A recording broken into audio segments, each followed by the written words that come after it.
En 2015, Mercedes a modifié sa gamme de SUV transformant l'ancien ML en GLE à l'occasion d'un restylage. Outre la nomenclature et des évolutions esthétiques par rapport au ML, le GLE étraîne de nouvelles motorisations dont une version hybride, plus précisément hybride rechargeable avec la 500e. Celle-ci reçoit un V6 turbo essence de 333 chevaux, celui du GLE 400, associé à un moteur électrique de 116 chevaux. Mercedes annonce une autonomie en tout électrique de 30 km et une vitesse maximale de 130 km/h en mode électrique. Insolite, la trappe pour la prise électrique se situe dans le pare-choc arrière. A l'intérieur, le restylage n'a pas apporté de grosses nouveautés, les plus gros changements viennent du nouveau volant et de l'écran central un peu plus grand. Hybride oblige, on trouve un mode d'affichage avec les flux d'énergie et l'autonomie en tout électrique. Pour le reste, la qualité de présentation est flatteuse, heureusement. À l'arrière, l'espace est largement suffisant pour 2 adultes, même grands.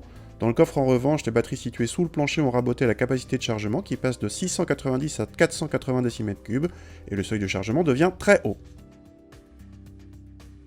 Au démarrage, on part classiquement à l'électricité seule, on peut y rester sans problème pendant une quinzaine de kilomètres sans faire attention à la conduite, mais les 30 km annoncés paraissent inatteignables. Si on enfonce franchement l'accélérateur, les moteurs thermiques et électriques fournissent ensemble jusqu'à 820 Nm de couple, énorme, donc ça pousse fort, d'autant que les 4 roues motrices ne laissent pas échapper grand chose. Nous avons mesuré ce GLE 500e en 25 secondes 7 au kilomètre départ arrêté, un excellent score. En revanche, ce GLE est très lourd avec presque 2 tonnes 5 mesurées.